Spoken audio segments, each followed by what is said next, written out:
Dude, we are rocking today. I love it on the timing. This is great. So Judge Mack, I'm going to introduce you. I'm so excited, you guys, to have Judge Mack with us. I just wish we could be in person because he is just a wonderful man that exudes this amazing energy. I know you will enjoy hearing from him, and I hope we can see him in person soon. Andy and I actually had an opportunity to interview him on our podcast a little over a year ago, and he was truly like one of the most principled leaders that we've had the opportunity to meet. He is the Precinct 1 Justice of the Peace from Montgomery County here in Texas, and his self-described path from janitor to judge is incredibly motivating. Starting out in the 1980s, he took an overnight janitor's job to supplement his income, which started his career path, which he didn't anticipate that's how that was going to begin. He has now served Montgomery County in a number of positions for nearly 35 years. Receiving promotions due largely to his work ethic, focus, and utilization of the success equation E plus R equals O. Events plus response equals outcome. Please help me welcome Judge Mack. You are up, sir.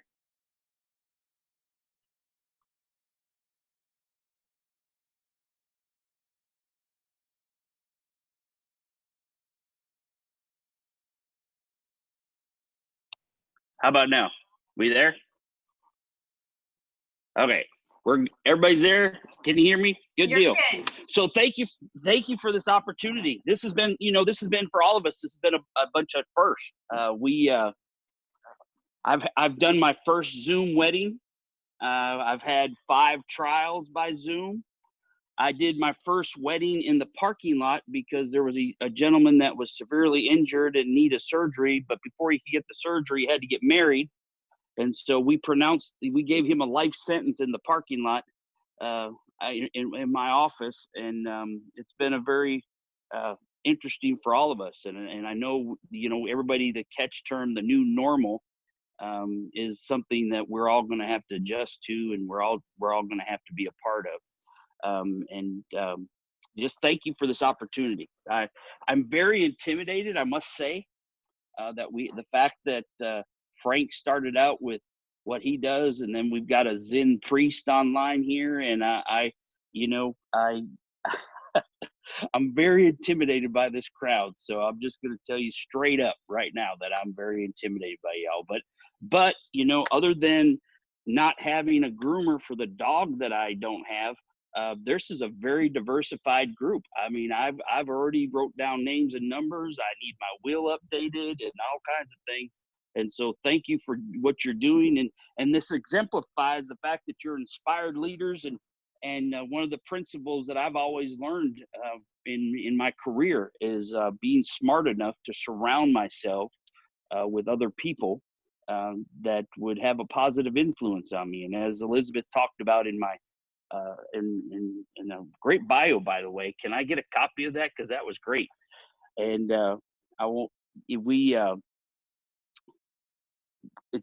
I feel very directed. In fact, I wrote a book called The Directed Path Using God's Compass, and I feel very directed.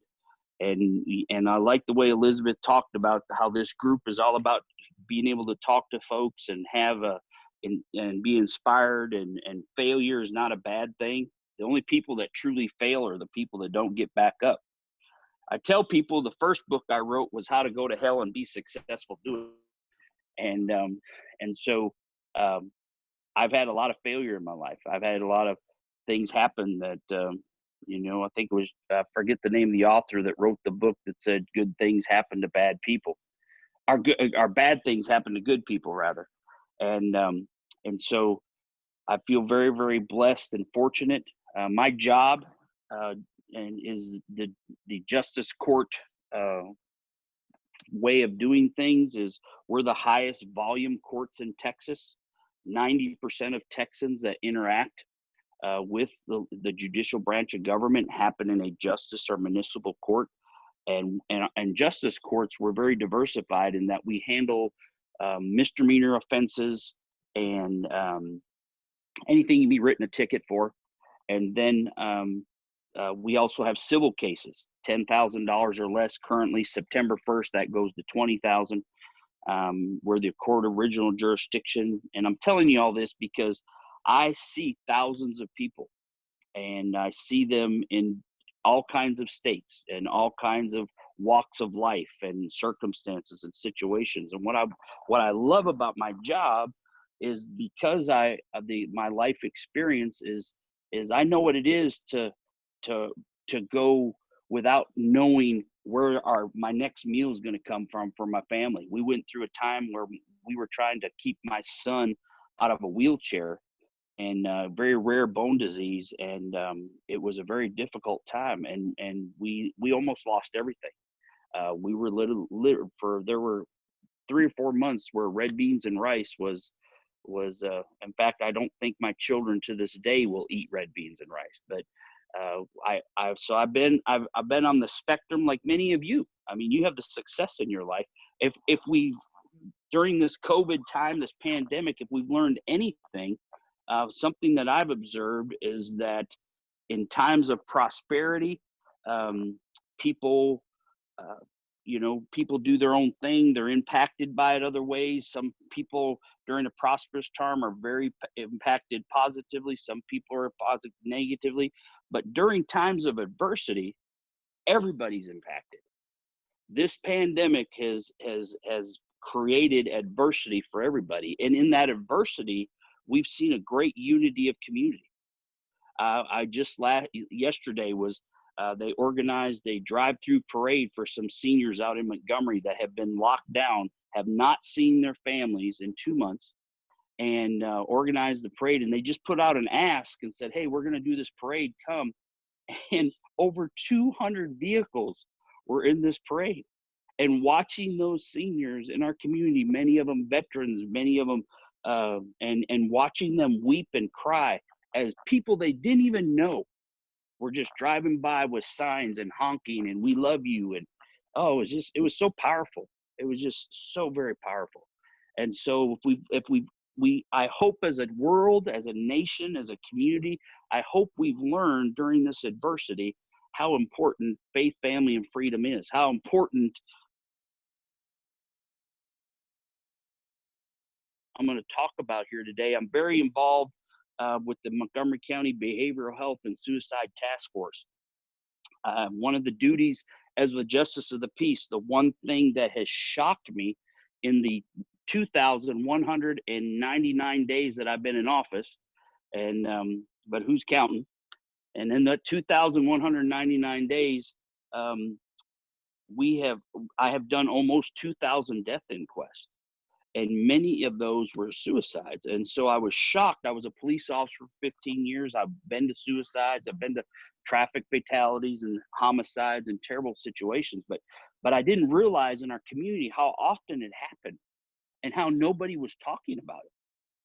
In fact, while we're on this meeting, in 60 minutes in Texas, there will be 30 people that die by suicide. While we're on this while we're having this call, 30 people in Texas will die by suicide.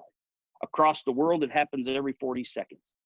And so I've learned in looking in my job and the people I see, and when I do magistrations at the jail, and at the jail when I do magistrations, in my court I still only misdemeanors and civil minor stuff.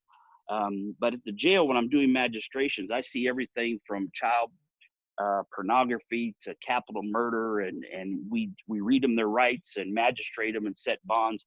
And I feel very confident in saying that 60% of the people that I see before me in the jail, 60% of them probably have a diagnosable mental health or mental illness. And unfortunately in Texas, our largest mental health treatment facilities are county jails. We got to change that. People that are on this call, you have to have influence and legislatively and community. We've got to change that. The second leading cause of death for 10 to 35 years old in Texas, the second leading cause of death is suicide. Suicide kills more young people than cancer. And we got to change that. We, as leaders, we got to do something about that. People are suffering in silence. We've learned through this a pandemic is pushed and pushed and pushed, and there's a proverb that talks about when you take a piece of fruit and it can look very beautiful on the outside, and when you squeeze it is when you really find out what's in it. And we're going through a squeezing process here. We're being tested to our limits. Who would ever imagined 8 weeks ago when the stock market was at almost 29,000 that we're right now, many predictors are talking about we're going to have, even in the future, we're going to have a even a larger crash than what we have right now. So the pressure that puts that on people, the adversity that puts, the what if scenarios that puts in your mind, it's so very important that we protect ourselves. And so some of the things I'm going to talk about here today are just common things that I've used in my life, in my failures and success, that I've used to protect my mind. And I'm going to just, Elizabeth, is it okay if I just get real honest and true about my background? Please do. As much as you're willing to, we would love that. Okay. Thank you. So I will tell y'all, like many people that are on this call, I had some things happen to me as a child that no child should ever have happen to them. And as a result of that trauma, I have carried and struggled with depression almost my entire adult life. It wasn't until my 30s that I figured out that I wasn't a bad person, that I couldn't pray enough, that I couldn't be good enough. There was nothing. I was carrying this luggage with me as a result of a car accident. I was hit by a drunk driver, almost killed the day after my house flooded. I was leaving my flooded house and got hit by a drunk driver less than a mile from my house, rolled and flipped into the McDonald's parking lot. And I woke up from that collision, and a firefighter was holding my head saying, "Whatever you do, don't move." And the vehicle was collapsed. All I could smell is things burning, and wanted to get out. And it was a horrific thing. And as a result of overcoming the injuries of that, I started having terrible dreams and nightmares, and I couldn't sleep, and I'd go days without sleep. Finally mentioned to my doctor, doing the physical therapy and chiropractor and getting better. And my doctor, I said, "Hey, how you doing?" I'm like, "Well, physically I'm better, but I can't sleep, and I am having these terrible nightmares." And so he directed me to a psychologist, and it was one of the best things that ever happened to me, because as a result of that, I was able to get the help and the healing that I needed. I had been carrying around this luggage thinking that I was just a bad person. The whole time I had this trauma that I was carrying. And so we've got to get to a place in our society where it's okay for me to say I'm not okay. I promise you, 10 years ago, I wouldn't have had this conversation. It would have been all butterflies, rainbows, and puppy dogs. My inspirational talk to you would be. I wouldn't have got transparent with you, but knowing and seeing what I do this week alone, I've been on a, like I said, I've been on two suicides, a 33-year-old and a 35-year-old, and they gave up. And talking and dealing with those families and the survivor's guilt that goes with that. In fact, I was just on the phone before we got on this call with the family, giving them the next steps and guiding them in the process, and realizing how important it is, our mental health. And you got some very plugged in people here, and you're successful because you've mastered this. But it doesn't hurt any of us to have a reminder that just because things may be okay for us, we need to be sensitive to the fact that you have people around you that are being very impacted negatively. And we know that this is going to build and build and build, because this is not over. And so we got to train ourselves and not to believe everything we think. Our emotions can come in waves, and learn. I've had to learn that the emotion I may be feeling at any given time, that's not a permanent thing. The suicide survivors that I've talked to are people that they have all said that it's not they wanted to die, they wanted the pain to stop. And so we have to learn how to do this. And I've got an acronym I'm going to use here for y'all. And if I was tech savvy, I would have had a slide I could put up on here, but I'm doing really good just being on this call. my son and my grandchildren would be so impressed right now. But I'm gonna use the word think, and maybe Elizabeth can share this with you later. But I'm gonna use the word think from the standpoint of some keys to us protecting ourselves. We need to guard our minds against garbage. We got a lot of computer people on here, and what happens with the computer? You put garbage in, what comes out? Garbage. Stinking thinking is the biggest inhibitor to people. And what we know, the science tells us, this is and I know many of you are on this call know this already, because you wouldn't be where you're at. You're smart enough to know you need others to inspire you. You need to hear other stories. You need to know what failure looks like. You need to know what success looks like. And so but the two things that are going to impact you more than anything in your life is what you read and what you receive, and who you receive. There's a book that I read quite often, and it says, "As a man thinketh, so is he." Another translation says, "As anyone sees themselves, so shall they be." And so we have to realize how we see. So we need to test every thought, and that's what the T in think stands for, is test every thought. We need to make sure that it lines up with our value system. Just because we think it's not true. I've being in the political realm that I am, and some of the duties I've had through this pandemic, and I have to be vested in what's current and what's happening. But I found myself through this thing just saying, I've had enough news for today, and it was time to shut the news off. And testing every thought. The other part of this is H in the word think is we got a helmet our head. There's a reason why they tell us to wear a helmet, because when we do fall, we can get back up.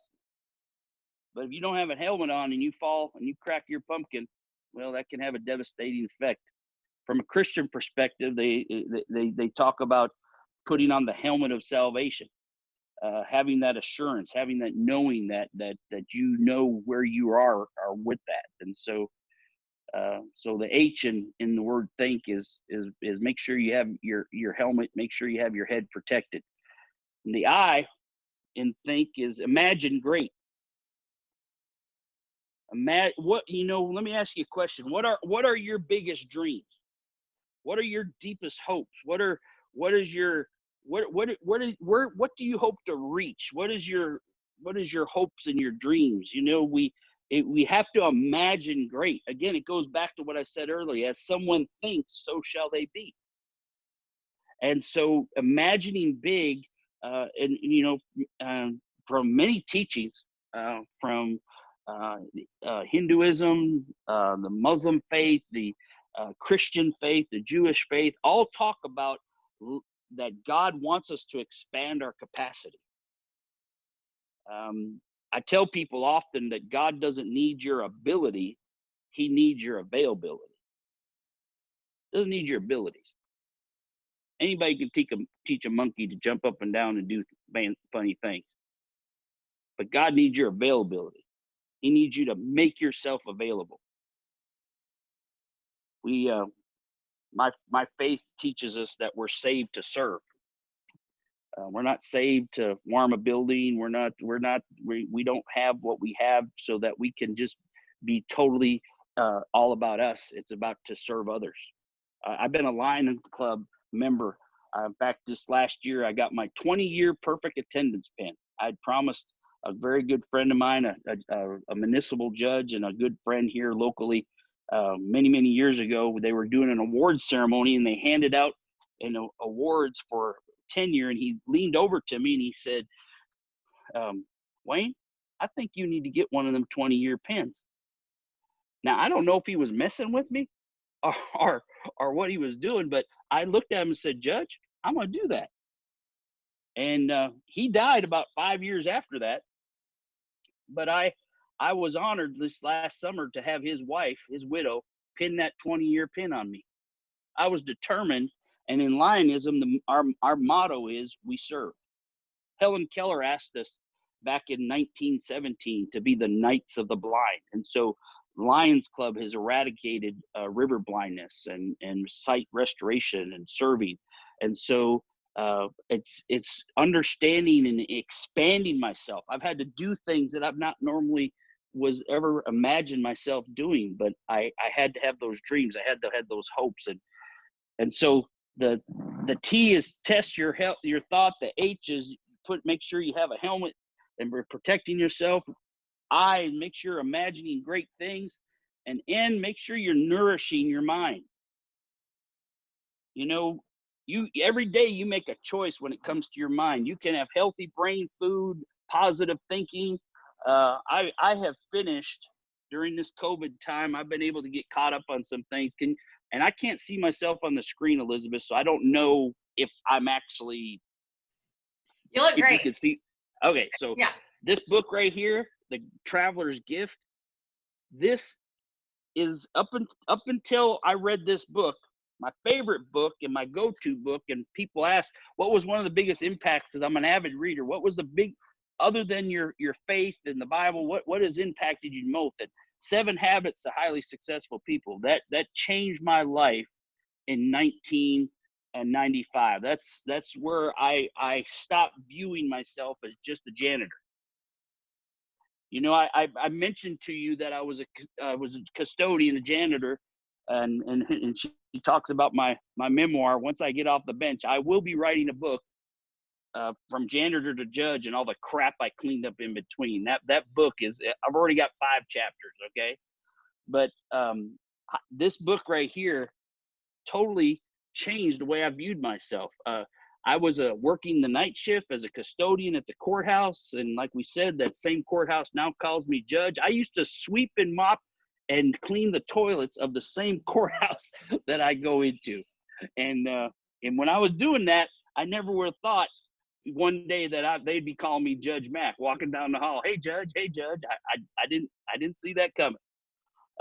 But I tell you that I spent 2,199 days as a judge in this role. But prior to that, I spent almost 10,000 days just doing the right thing when nobody was looking.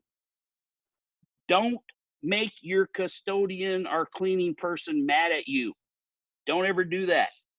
Strong recommendation.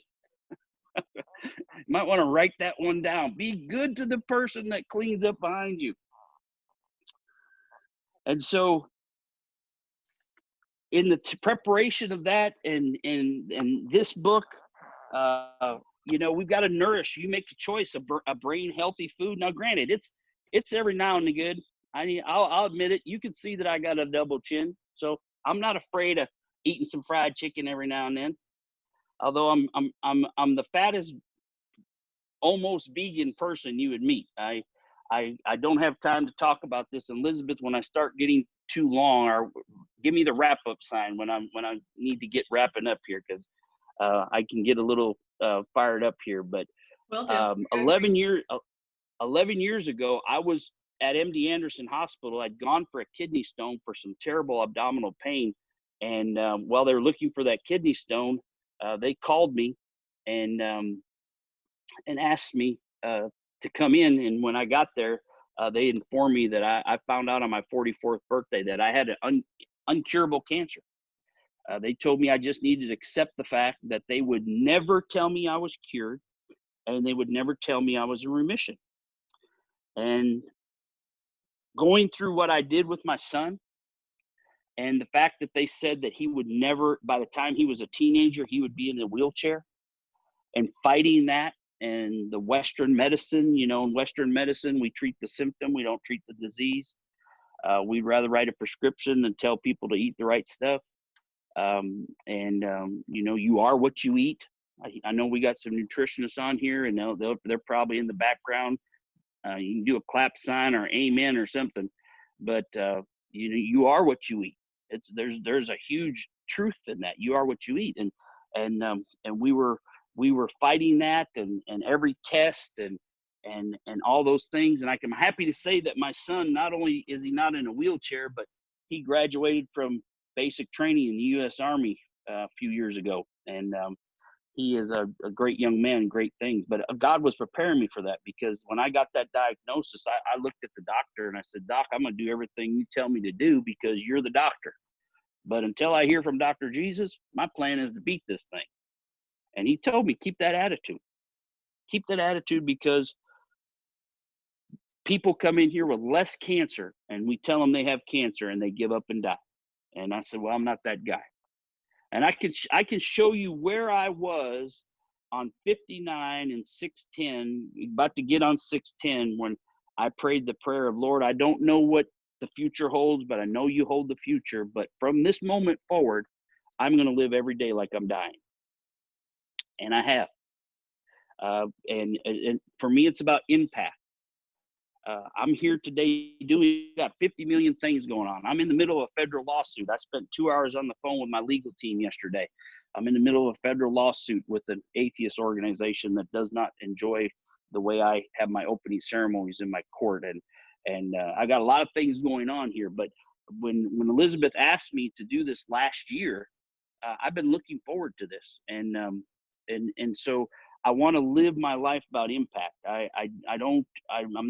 I'm not trying to further anything. I have 1,000 people show up every year at my prayer breakfast that I have every year. And so everybody automatically, when you got a U.S. senator and congressman and all these very influential people coming to your prayer breakfast, everybody automatically assumes, what's the next step? Well, here it is. I am so thankful that I've been able to nourish my mind through all these things, and and the toxic food that's out there, the things that will poison us, the people that are struggling because they're trying to self-medicate. They have illness and they're trying to use other things. And us understanding the difference between mental health and mental illness. We've got some very professional people here. Mental health is just a traumatic event. Something's happened. It's like getting a mental cold or the flu. You have something happen. You need help to get through that time and heal.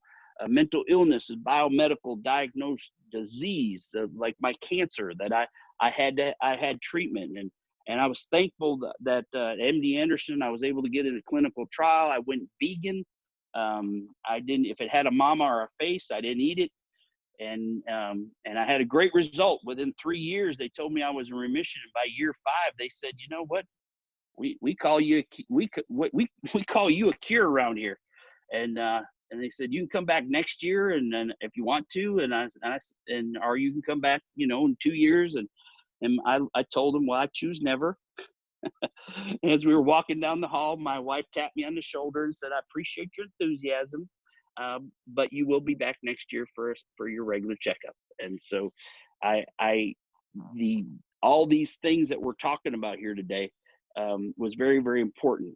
The nourishment. And then the other thing is to keep on learning. Everyone here knows that. I watched a little bit of Bob Milner's talk that he gave. The fact that this guy reads 60 books a year, my first question would be to him the next time I see him is, when do you sleep? Because I feel very accomplished. I've read 5 books in the last 2 months, and I just don't know how I could read 60. He's a speed reader. He's a genius. Everybody knows Bob. He's a great guy.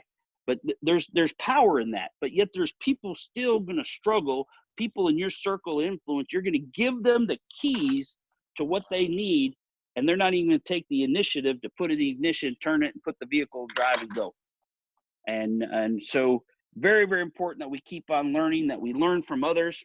What we read and what we receive is going to have the biggest impact in our lives and in what we become. So in a quick closing here, Elizabeth, how are we for time? You're perfect, actually. If you want to close, and then what I'll do is open it up for questions and let people put questions in the chat, and I'll ask them to you so you can answer them. Yeah. So never stop learning and make it a habit. One of the books I just read during this time is Atomic Habits. If you haven't read it, that is an awesome book.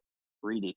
I also just finished John Maxwell's No Limits. Dynamic book. I'm sure many of you.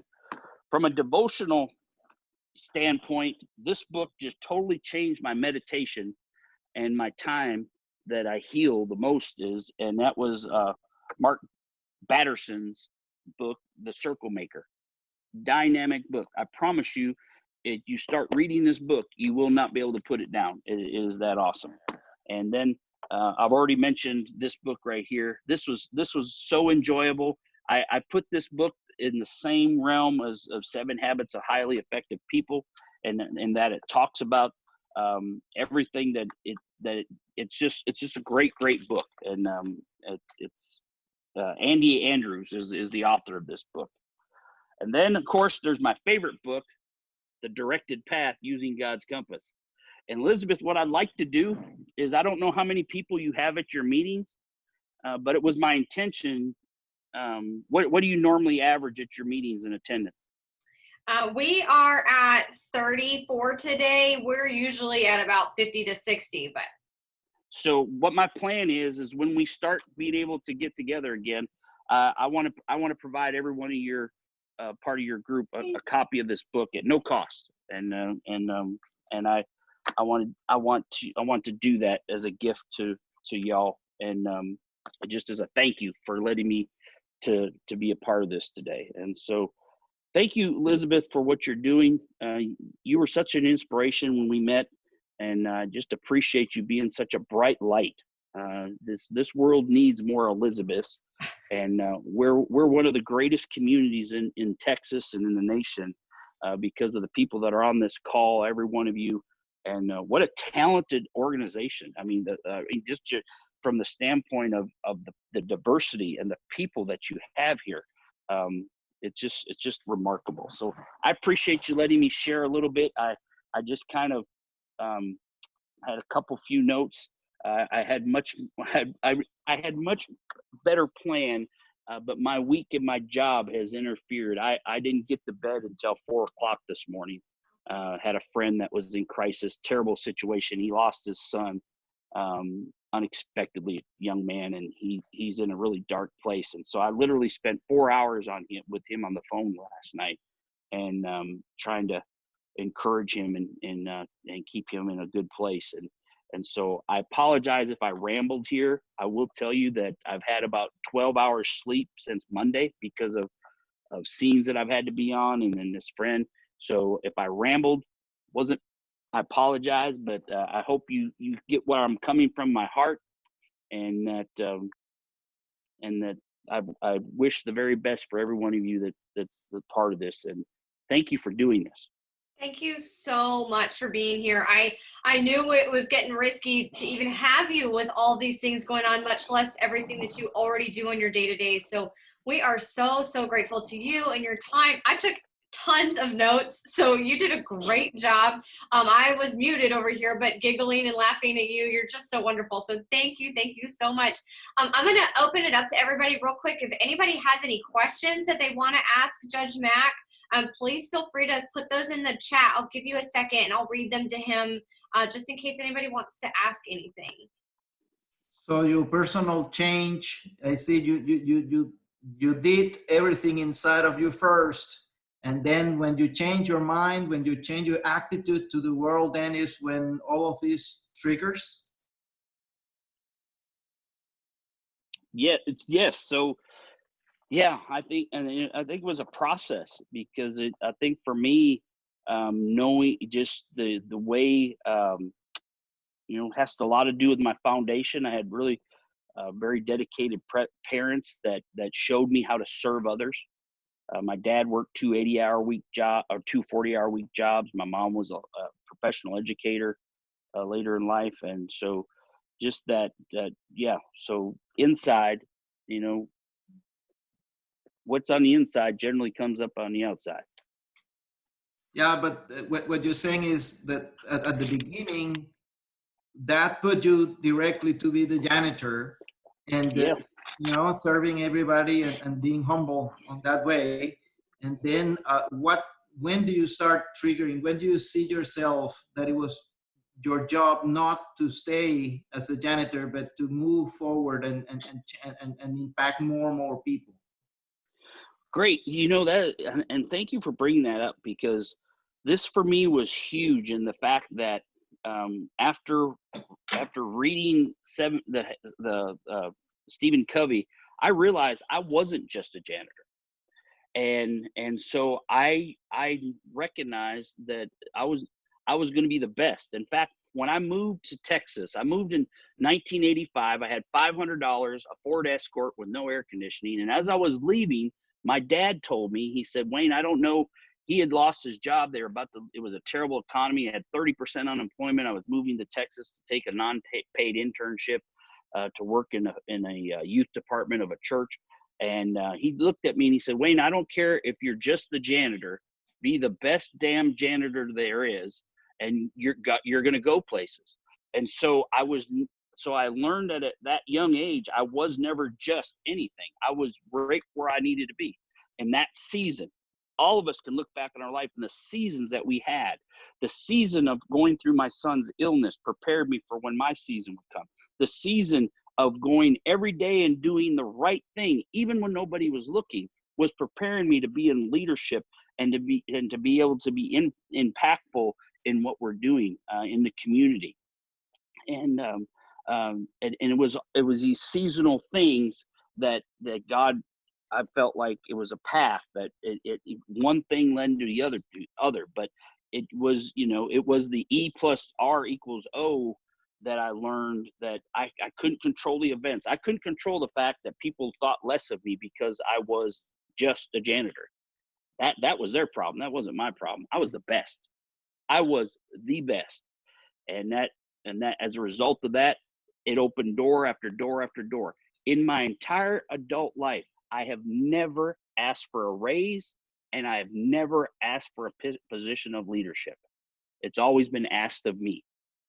But it started because I was faithful in the little things. I mastered the little things. And a lot of people can't get from from A, B to C. They start out at A and they think, well, I deserve to go to X, Y, Z. But there's all those connecting dots that prepare us and bring us and knowing that I'm on a directed path. I hope that answers your question.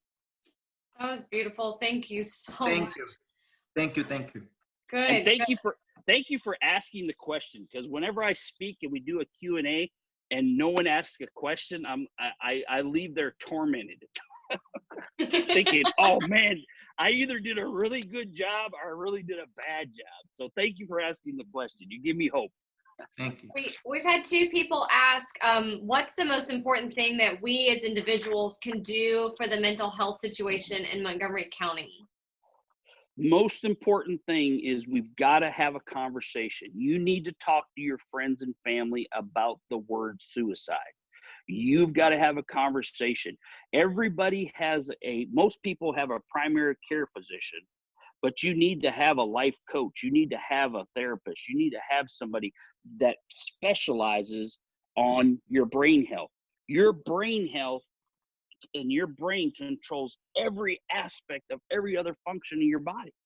And so having that helmet on and that protection is so very important. But for us having these conversations and talking about creating a culture where it's okay to say I'm not okay. It's okay for an elected official to say that he's battled with depression just about his entire adult life. It was my 30s before I received healing on that.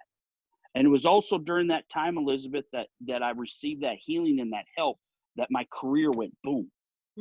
And because now I was prepared. Now I wasn't having the stinking thinking. I wasn't just a janitor. I wasn't just the reality of what my faith teaches me, that with God all things are possible. Even when you're about to lose everything, even when you're fighting to keep your son out of a wheelchair, even when the doctor at MD Anderson tells you you're on borrowed time, man. We're all we can tell you is usually we buy about 3 to 5 years, and this December will be 12 years ago. So having that mindset and creating that culture that it's okay to say you're not okay, and very, very important. And this is the other thing I would say, that was a priority in every organization that's represented here. If you have an organization, your place of worship, your place of influence, your employees, every person on this call needs to have a mental health first aid class. If I was to grab my chest on this call and say, oh my God, it feels like somebody's stepping on my chest, or I got tingling in my arm and hit the floor, everybody on this call would know he's probably just had a cardiac event. That because of CPR and first aid. Well, mental health first aid is very, very important that you have those tools. So you know what the signs and the symptoms are. You know, I give a talk that I'd be happy to come, and we have about 20 volunteers from the American Foundation of Suicide Prevention. It's called Talk Saves Lives. It's about a 30-minute talk. And it gives you basic tools of what to recognize and what to do and what to action to do. And another thing you can do is, if you could write this down, those of you, is to write down this phone number, 1-800-273-TALK. 1-800-273-TALK. So if you encounter a situation where somebody's in crisis and you don't know what to do, you dial that number and you are immediately talking to a professional that can guide you through that process. And so having that information and that knowledge, again, a book that I read often says that people without vision perish. And so we've got to know what our vision is and what we see. And so that's a great question. And I hope I didn't spend too much blah, blah, blah on it, but I'm very passionate about that, and knowing. And so I would strongly encourage you. There's different versions of mental health first aid. There's a 2-hour class. There's a 4-hour class. I recommend the 8-hour class because it's very thorough, and you go through scenarios. So if you encounter a customer, or you encounter an employee or a family member, and you'll know immediately what to do, what the appropriate action is to do. Great question. Whoever asked that, thank you for asking that question. Oh, that's awesome. Thank you so much. We've got another one. We'll do one more. What is the best advice right now when the situation in the world gets you down? Like, what is your best advice when you're kind of down about everything that's happening? That to know that this is only temporary. Know that this is only temporary. It's all about perspective. And how much time do we have, Elizabeth? Because this is something very powerful. If 2 minutes, I can go through this really, really quick if you just let me pull it up. Perfect. And it illustrates this question, and it's all, as you think, so are you. And this is so, I don't know who wrote it, but it was very impactful for me, and it was very helpful. It's about a small amount of perspective at this moment in time that we find us in. Imagine you were born in 1900, and when you were 14, World War I starts. And then on your 18th birthday, 22 million people were killed. Later that year, the Spanish flu comes, and it kills 50 million people at the age of 20. And in those 2 years, 50 million people died. And then the Great Depression happens when you're 29. And the GDP drops 27% and 25% of unemployment. And at 33, the whole country, nearly a world economy, it collapses. And then when you're 39 years old, World War II starts. And you're not even over the hill yet when you turn 41. That the United States, if you're born in 1900, at 41, the United States would then go into World War II. And between your 45th birth, 39th and 45th birthday, 75 million people would perish as a result of that war and the Holocaust. And then in 52, the Korean War would start. At 64, Vietnam begins, and 4 million people a day. At 62, the Cuban Missile Crisis happens. At 75, finally that war ends. And how do you survive this? And a kid in 1995 looks at that 85-year-old grandparent who understood, yet those grandparents, the great-grandparents that survived all of these things, their perspective is amazing. Let's try to keep things in perspective. Let's be smart. Let's help each other out. And we will know this, in the history of the world, there's never been a storm that's lasted. This too shall pass. You're going to be okay. And you never win a battle if you give up in the middle. You never win a battle, whether that battle's financial, mental, marital, relationship. If you give up in the middle, you'll never win. So don't give up. Don't give up. Surround yourself, read, surround yourself, receive people, receive the things that you know are good. If you were to sit down and write down all the terrible things that are happening, but then write down the good things that happen, I promise you, 50% of you have 50% more good going on in your life than there is bad. And the bad that's happening is not even what you can control. It's just an event. But your response will determine the outcome. I hate math, but E plus R equals O.